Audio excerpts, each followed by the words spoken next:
Lana Nguyen stood on the steps of the crumbling old house, located in the mountains of Connecticut, a place locals often coldly called Dudleytown. This abandoned land had been forgotten for more than 3 centuries, a once bustling town now left only with ruins covered by vines, swallowed by nature in the dense shadows of ancient trees. She had heard many ghost stories surrounding this forest, rumors about unsolved disappearances, eerie sounds echoing at midnight, and an ancient curse that villagers passed down as an undeniable warning. But for Lana, a Vietnamese-American spiritual and historical researcher, those rumors only increased her curiosity. She was not superstitious, but she knew the world still had many things unexplained. When she stepped through the rusty gate leading into the ghost town, Lana felt an unusual cold breeze brush over her skin, even though summer was raining outside. The surroundings seemed frozen in another time. The bird calls became quieter, and falling leaves also seemed to fall more slowly. Everything was eerily silent.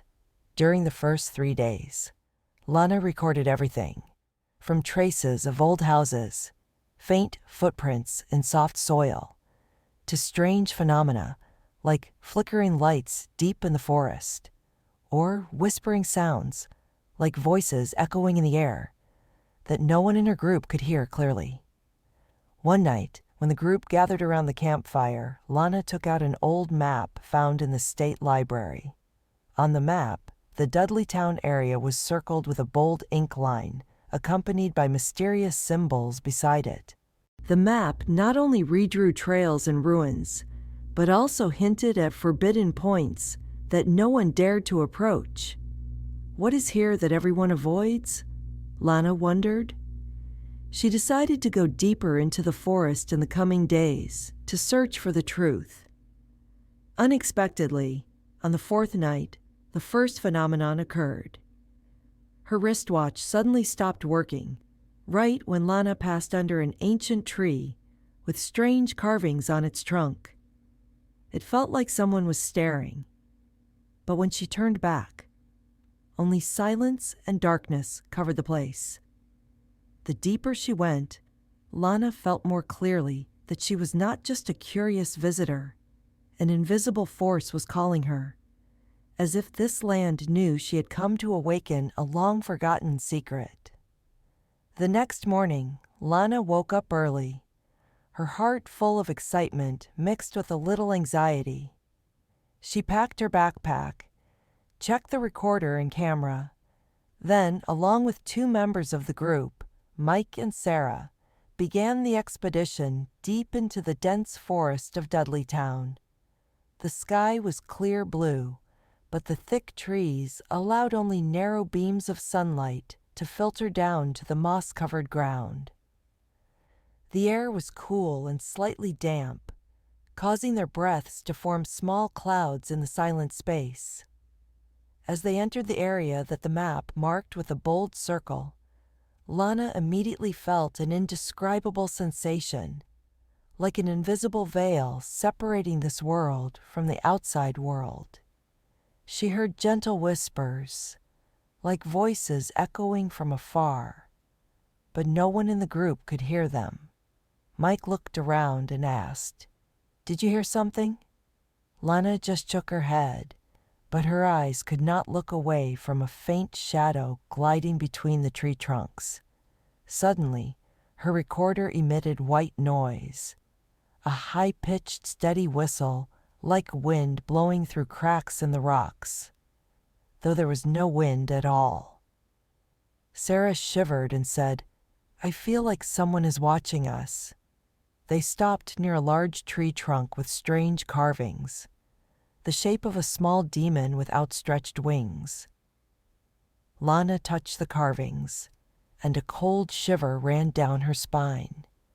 It felt as if the whole forest was silent, holding its breath, waiting for something to happen. That night, when returning to the tent, Lana began reviewing the recordings.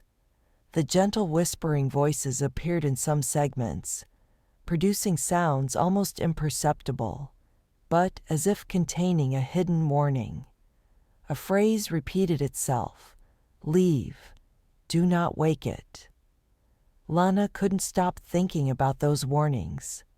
She broadened her search for historical documents about Dudleytown and discovered that throughout the 19th century, many residents had fled the town, and some were found with signs of mental instability, extreme panic, or even disappeared without a trace.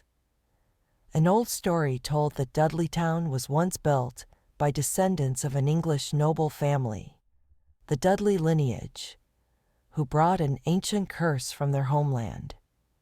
They tried to expel the darkness through mysterious rituals, but it seemed they themselves could not escape the supernatural disturbances.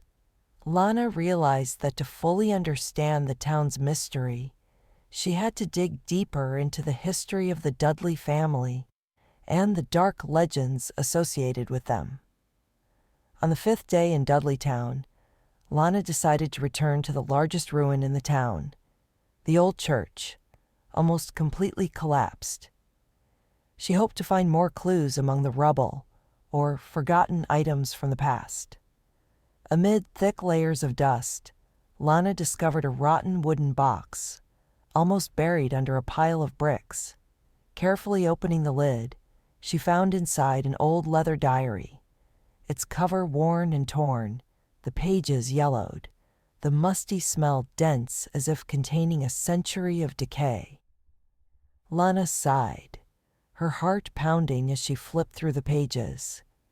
It was the diary of a man named Elias Dudley, a descendant of the Dudley family living in the 1800s. The crooked handwriting, sometimes smeared as if stained by tears or sweat, recounted his haunting days in the town. Elias wrote about mysterious shadows often appearing at dusk, whispering voices of unknown origin, and the feeling of someone following every step. He described the strange transformation of Dudleytown's people, from normal to panic, then madness, suicide, or vanishing without a trace. One passage gave Lana chills. "Last night, the darkness called my name again. The whispering was not only in my head, but seemed to come from outside, echoing through every crack of the door, every window pane. I clearly saw figures standing there. No faces, just shadows. They are not human, and they did not come to end, but to begin something more terrible." Lana closed her eyes, feeling the weight of every written word. She knew she had touched part of the town's soul, a soul wounded, tightly bound by an unbreakable curse. The more she read, Lana realized Elias was not just a victim. He also tried to fight against the darkness, using ancient rituals he learned from his ancestors. But it seemed all efforts were in vain. As the shadows spread, swallowing every last light of Dudleytown, the diary ended abruptly, the last page containing only a single scrawled line, as if the writer had been torn to the extreme. "If anyone finds this, do not come near. The curse remains. Only darkness exists." Lana put the diary down, her heart pounding. The stories were not just legends, but had become reality, and she knew she was standing on the path leading to the truth, or disaster. The afternoon faded, the sunset spreading an orange-red hue over the old withered leaves.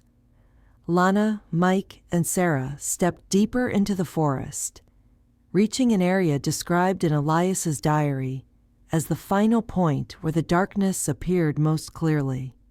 In the clearing surrounded by massive trees, a large stone jutted from the ground, covered in green moss, silent like a witness of centuries. As Lana approached, she felt her skin burning lightly from a cold energy. Suddenly, from the stone, a figure gradually appeared in the mist. A tall man cloaked in black, his face blurry and indistinct, but his eyes sharp and cold, as if they could pierce the soul. Sarah screamed, clutching Lana's hand. "Did you see that?" "Someone is standing there." The man stood motionless, said nothing, just looked up at the sky, then slowly retreated into the deep forest.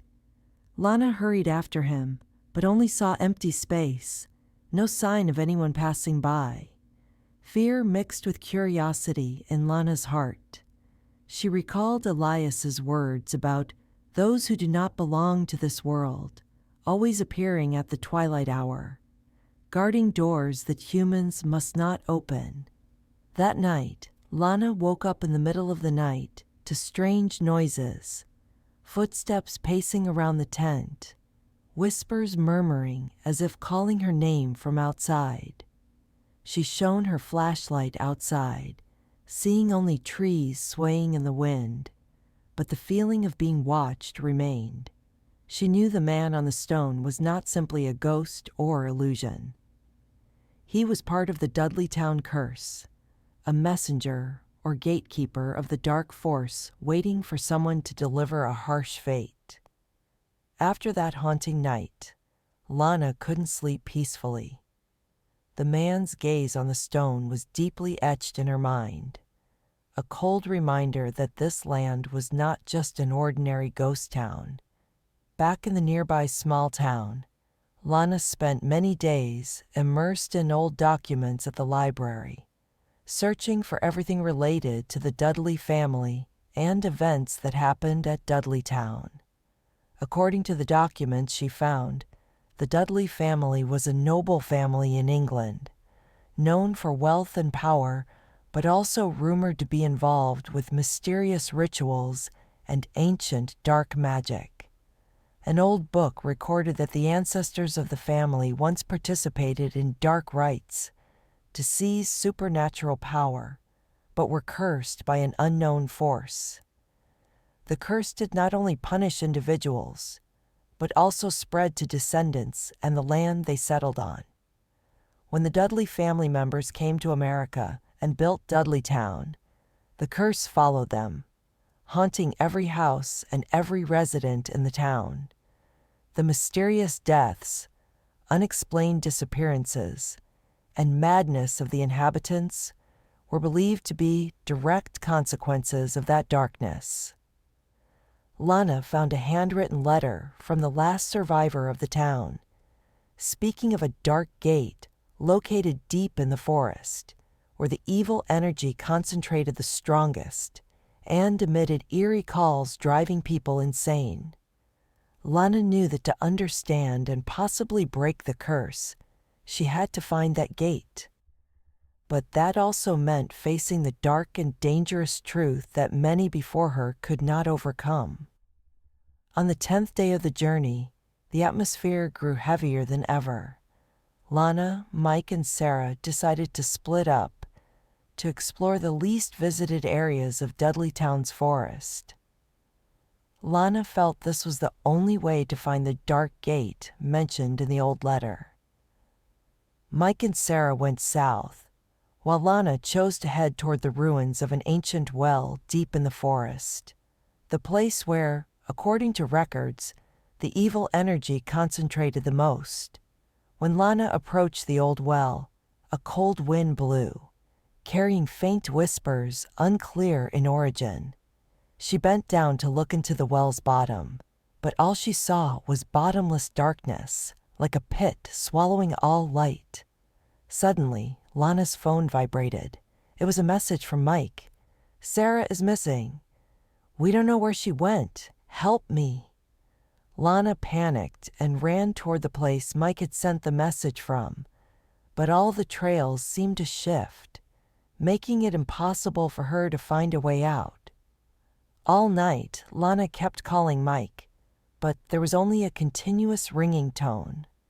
No one answered. The feeling of isolation and being hunted grew clearer in Lana's mind. The whispers became clearer, as if someone stood right beside her, urging her to leave this place. But Lana knew she couldn't stop now.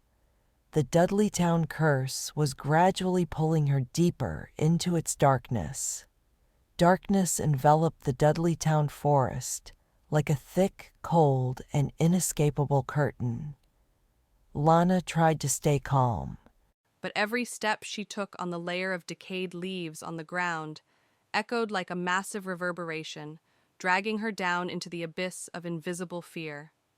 That night, Lana pitched her tent near a giant ancient tree, trying to catch some sleep, despite knowing that the peace was only an illusion. The wind rustling through the leaves was not real wind, but whispers, softly murmuring like the rustling of thousands of faint voices. Leave, leave. Do not awaken the darkness. Lana heard every word clearly, but could not understand whose voice it was.